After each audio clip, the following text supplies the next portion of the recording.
Hey, what's up, Air Report subscribers? It's your boy, Big Rob Suave, big co-host, coming at you with another episode of the Air Report this week.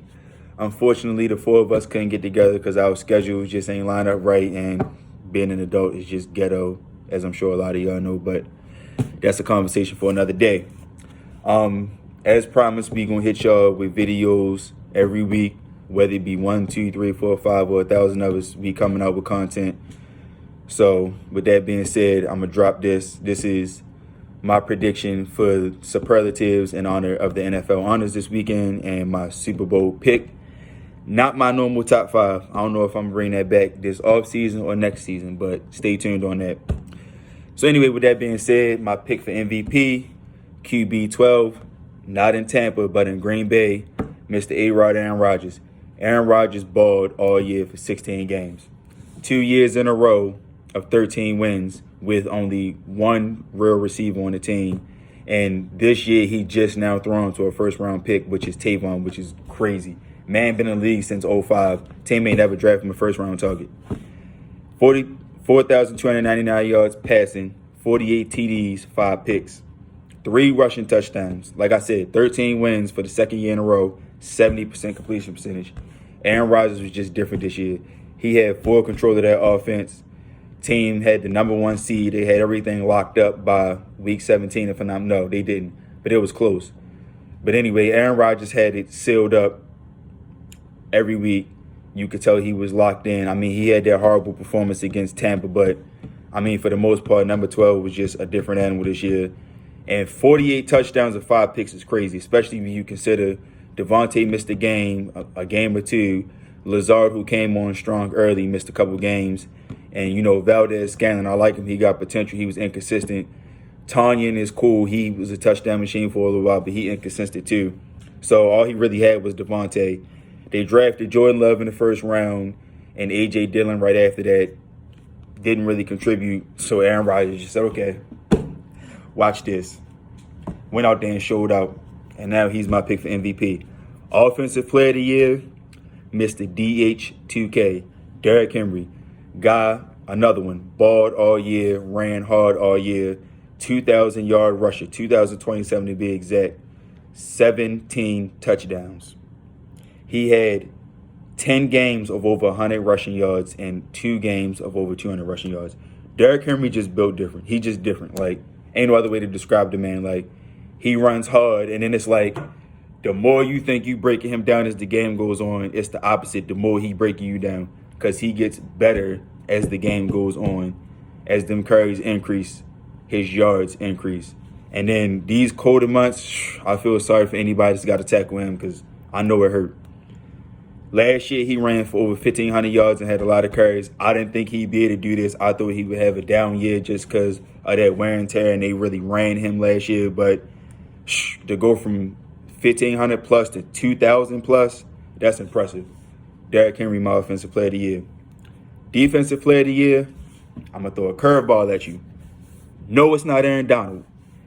Can you tell me the last time somebody had double-digit interceptions in the regular season in the NFL? I can't even. Only time I really heard of that is in Madden. And, like, even still, that's, like, hit or miss. But cornerback Xavier Howard from the Miami Dolphins had 10 interceptions exactly to go along with 51 tackles, a forced fumble, 20 pass deflections. He had a stuff too. Make that make sense. It's 16 games in a season. You're the number 1 corner. I mean, I know he didn't get tested a lot because teams started to adapt to him being a shutdown corner that he is, but he made at least 2 plays on the ball a game. 10 picks and 20 pass deflections.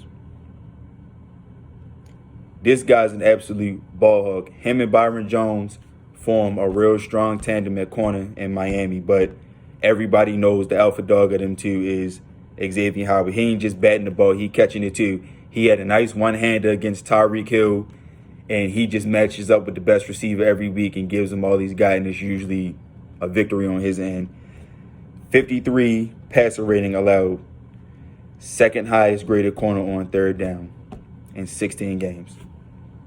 Xavier Howard is a baller. He's a game changer, a difference maker on that defense. and he's my pick for Defensive Player of the Year. Offensive Rookie of the Year, Mr. Giddy, Justin Jefferson out of Minnesota. 1,400 yards exactly out of 88 catches, 7 touchdowns, 7 games of over 100 receiving yards. Let's be real. He was drafted to replace Stephon, and we see what he did in Buffalo. He had a better year this year than Stephon ever had in Minnesota, and he was facing the team's either first or second best corner. He was supposed to be the complement to Adam Thielen, but Adam Thielen was his complement because he was getting open on the outside, downfield, catching majority of his targets and scoring and dancing for this team. And I mean, let's be real. Kirk Cousins is his quarterback. Take that how you want. Defensive Rookie of the Year. This is a homer pick because I watched every game that he played in, and Patrick Queen from the Ravens is just a sideline-to-sideline hustling, ball-hawking, tackling machine. He had 106 tackles, 3 sacks, 2 forced fumbles, a pick, 2 pass deflections, 7 stuffs, and 2 fumble recoveries. Shout out to Chase Young because I think Chase Young is a once-in-a-generational talent, but he didn't start as many games this year as Patrick Queen did, and that D-line is just stacked with first-round picks and ballers. And he had the advantage of that and a nice rotation between him, Montez Sweat, and Ryan Kerrigan. I think he's the better out of them 3. But as far as complete body work this year, I'm had to go with Patrick Queen.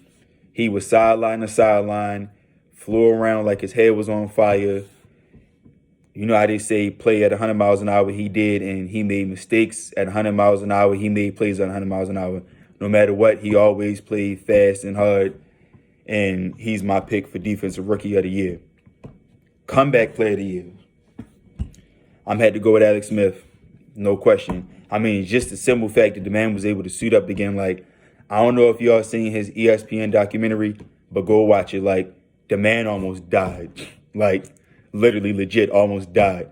Almost lost his leg and, lost his life. Like, and for him to, be around this season to give Aaron Donald a piggyback ride, that's amazing. He didn't put up much numbers, but, I mean, he won majority of his games that he started out of 8 games. He won 5. He had a 66 completion percentage. And, I mean, that offense really wasn't much to work with. He had Scary Terry. He had them running backs. He had Logan Thomas. But, I mean, for the most part, their offense wasn't really scaring nobody, putting no fear in the defenses. But Alex Smith got the job done in 5 games. He's my pick for Comeback Player of the Year. Coach of the Year. Never thought I would say it. Never thought I would pick a Browns coach. But as a football fan and as a football analyst, I got to give it up for Coach Stefanski, Kevin Stefanski from the Cleveland Browns. They won 11 games. They made the playoffs for the first time since 2002 and their first playoff victory since 1994, the 1994 AFC Championship game. That was before I was born. So, I mean, the guy didn't coach a game. The team had some COVID issues, and they lost one of their best offensive weapons, Odell Beckham Jr. Nick Chubb missed a couple games, so they had to adapt. They found that guy in Baker Mayfield. He managed to get the best out of him and got him playing like a first-round pick. You know, that team they were balling. They went to Pittsburgh and beat Pittsburgh twice. Once in the regular season, once in the playoffs. I think he's got the Browns on the up and up, and he did that for them this year. His first year, no offseason program, no training camp, pretty much everything on the fly, and he got it done in a tough AFC North, winning 11 games. And as a Ravens fan, I ain't gonna lie, I'm had to watch out for the Browns now because even though we swept them, they got us that last game. I know you all saw that Monday Night Thriller, the Lamar Cramp game. But they played us tough that game, and they almost snuck away with it. So, yeah, Coach of the Year is Kevin Stefanski from the Browns. And I'm going to give you another one, a Play of the Year. Wasn't expecting that, was you? I know we all remember back in November, 11 seconds on the clock, the Arizona Cardinals are trailing the Buffalo Bills 26-30. In the fourth quarter, 11 seconds left on the clock. Kyler Murray drops back, scrambles around, stops, throws an absolute space ball to D-Hop. All you see is him in between 2-3 defenders, catch it, Hail Murray, game winner. Cardinals win 32-30. Like I said, the play started with 11 seconds on the clock. It ended with 1 second left on the clock. Go watch that play if you haven't seen it. That was my play of the year, the Hail Murray. Absolute amazing ability for Kyler Murray to get that ball down the field in the end zone. I think they were like in midfield, if not a little bit behind before midfield.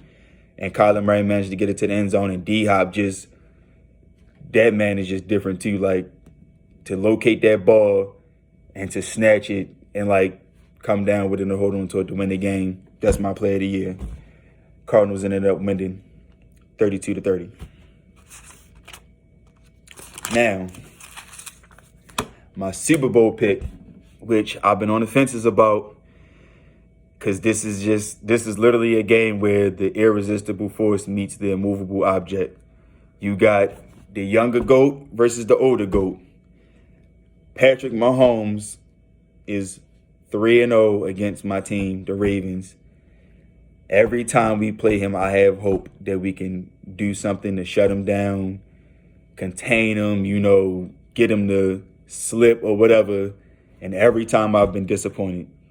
And this most recent game on Monday Night Football, when the Chiefs came here, I was the most disappointed because he just completely carved us up when we had no answer for him. And, the last, like I said, all 3 games, he just left me heartbroken. He's just a different generational talent. Then you have Brady, who has been breaking my heart and disappointing my team since I first started watching football back in 2008. The guy just wins, and he wins when it counts. He has 6 Super Bowl rings. This is his 6 of 9. He's won 6 of 9. This is his stage. This is where he plays his best. This is where he plays his brightest. This is what he's built for. Mahomes, however, is just a model of consistency ever since he took over back in 2018. Like, Mahomes just wins and scores and puts up points, and he comes from behind. He can air you out, blow you out. He's just a very versatile quarterback, and he has sneaky scramble ability. But however, my deciding factor in this is the 2 Chiefs starting offensive linemen, and I think maybe a backup, are both hurt. So his edges are very weak. And what is the Buccaneers' big strength right now on defense?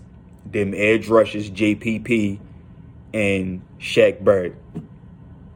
And they've been playing at a high level this entire playoff run. Last week, they got to Aaron Rodgers. Week before last, they got to Aaron Rodgers, knocked him off his game, disrupted their whole Packers offensive game plan, and just wreaked havoc. And Mike Remmers is one of the Chiefs starting tackles. And if y'all forgot, Mike Remmers was one of the Super Bowl offensive linemen for the Panthers when they played the Broncos. I think that was Super Bowl 50.